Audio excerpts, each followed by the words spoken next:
Halo pemirsa, saya Citra Permata Suhel kembali dengan program TV kita yaitu Sentuhan Hati hanya di Padang TV.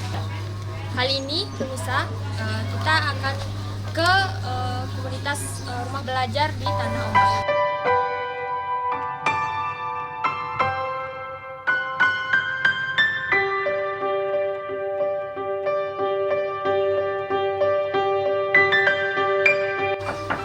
Assalamualaikum.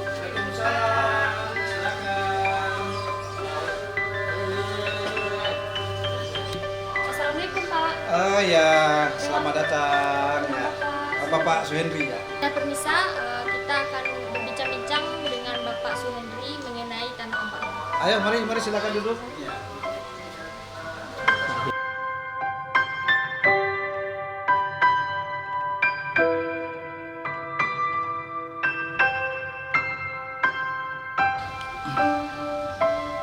Nah pemirsa, kali ini Citra udah sama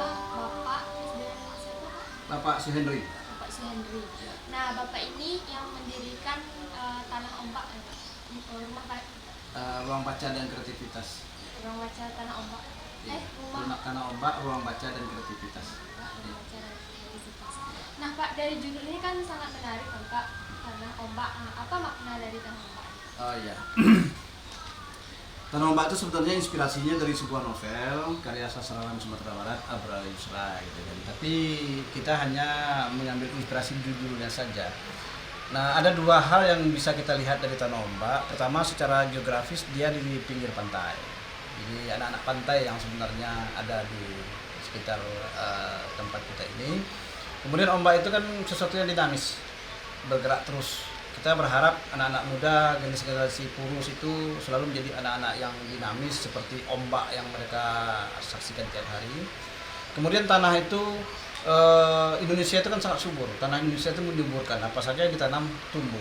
Nah, kalau misalnya kita ibaratkan anak-anak ini tanaman, kita pun berharap mereka tumbuh menjadi anak-anak yang berkarakter baik gitu kan, untuk bangsa ini ke depan. Jadi filosofi dari Tanah Ombak itu sebenarnya yang kita ambil sebagai judul wadah kita. Berarti rumah baca Tanah Ombak ini mempunyai makna tersendiri bagi Bapak. Iya, bukan bagi Bapak. Maknanya itu kalau bisa difahami bersama dan untuk mereka gitu. Nah, itu.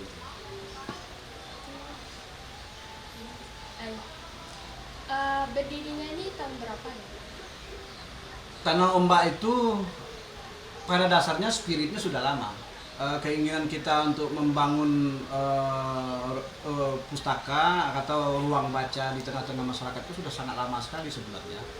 Tanah Ombak ini hibrid dari kelompok studi sastra teater yang saya dirikan tahun 1993.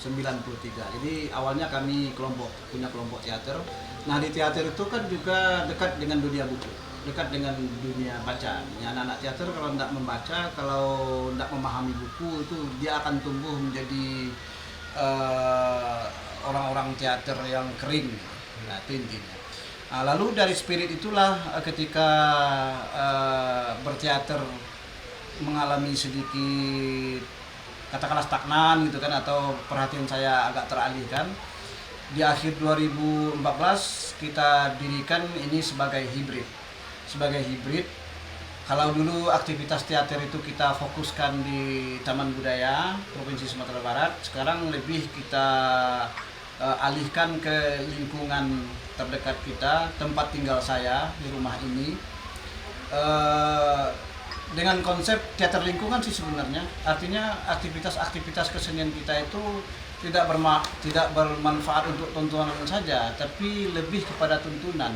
Kemudian tuntunan itu tidak kepada kalangan tertentu saja. Kalau teater kan kalangan tertentu saja. Ini lebih ketuntunan bagi lingkungan, terutama lingkungan tempat tinggal kita. Karena apalagi kita memahami wilayah Purus ini, terutama wilayah Purus 3 yang sebenarnya punya banyak masalah ya, baik masalah sosial, ekonomi, pendidikan. Saya kira ini perlu perhatian. Nah, salah satu ruang yang kita bangun untuk menjawab tantangan-tantangan itu adalah ruang baca dan kreativitas Tanah Ombak ini.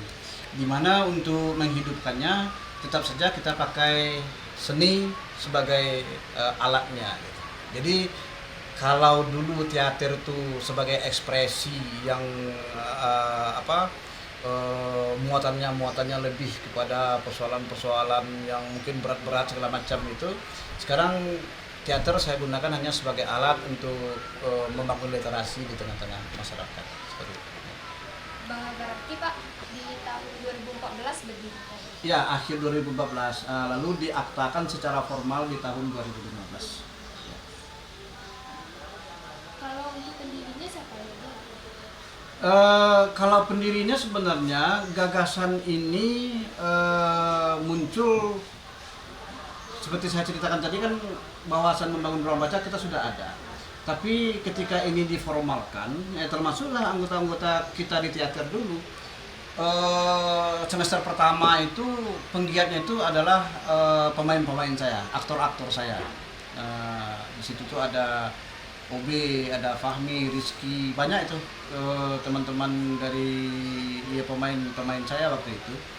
Nah, proyek pertamanya waktu itu adalah teater anak-anak.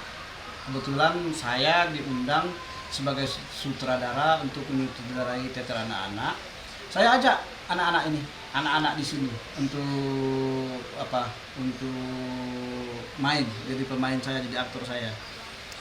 Nah, menjelang berangkat itu setelah latihan 3 bulan, saya undang teman saya untuk nonton teater anak-anak ini, namanya Sri Jalkawi. Kemudian kita ke Jakarta, seolah anak-anak ini ternyata dapat waktu itu 5 terbaik ya se-Indonesia. Anak-anak ini tampil waktu itu. Nah, bergulirlah gagasan bahwasan kegiatan ini harus dilanjutkan sebagai kegiatan literasi. Pada dasarnya kami belum mengenal itu apa itu literasi pada saat itu kan, saya pun juga belum kenal gitu kan. Lalu disepakatilah supaya ini lebih punya kegiatan yang mendekati keliterasian, namanya harus diganti. Nah, penggantian nama itu pun termasuk bertujuan juga untuk branding, karena teater saya kan sudah difahami sebagai teater belaka gitu kan, teater sastra dan bergerak di bidang-bidang hal-hal yang lebih serius untuk kesenian gitu kan. Kemudian supaya ini lebih punya kegiatan yang lebih mendekati kepada dunia keliterasian, disepakatlah namanya waktu itu Tanah Ombak. Nah, itu terjadi peralihan nama. Jadi Tanah Ombak itu pada dasarnya adalah hibrid dari KSST Noktah. Ketika ke Jakarta mereka masih pakai nama teater Noktah waktu itu, Noktah. Nah, pulang ke Jakarta baru disepakati namanya Tanah Ombak. Nah, dan kegiatan ke Jakarta itu pun sudah kita jadikan basis awal untuk membranding Tanah Ombak ini. Bahwasan di sini anak-anaknya kreatif, anak-anaknya pintar, tapi berbagai macam persoalan-persoalan sosial lah yang membuat mereka itu luput dari segala perhatian.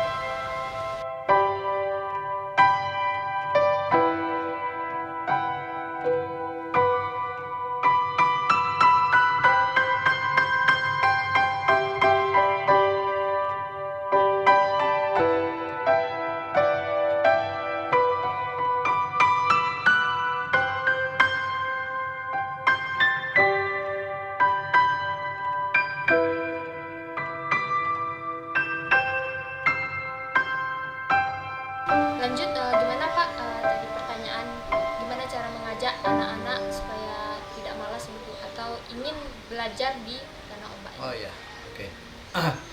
Ya, pada dasarnya sebenarnya anak-anak itu dibutuhkannya kan stimulus sebenarnya. Kemalasan itu kan juga banyak faktor sebenarnya.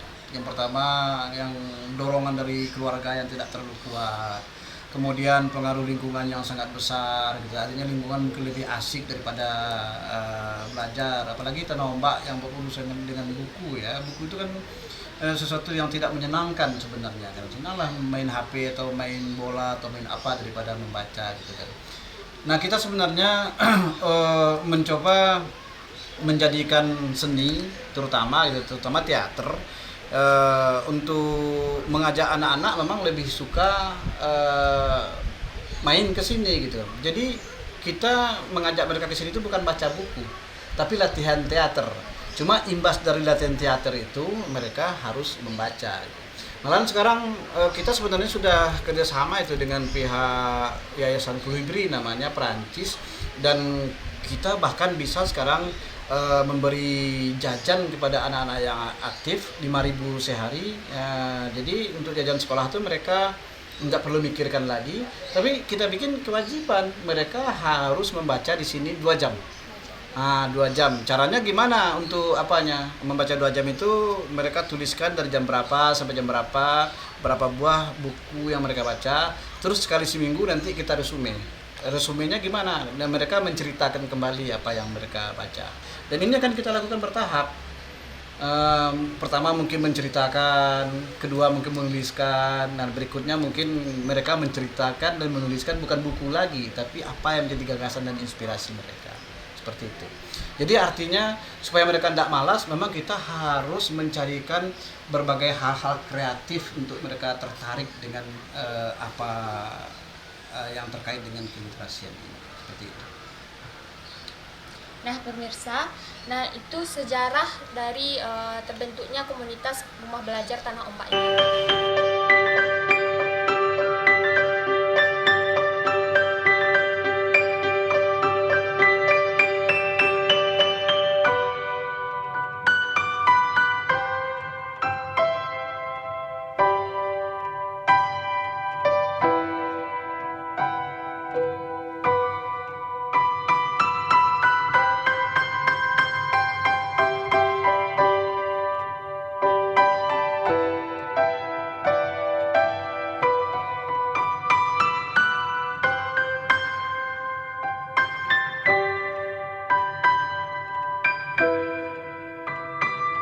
Pak, Citra nih mau ditanya, gimana caranya misalnya kalau ada yang mau relawan atau donasi ke satu hubungan? Ya,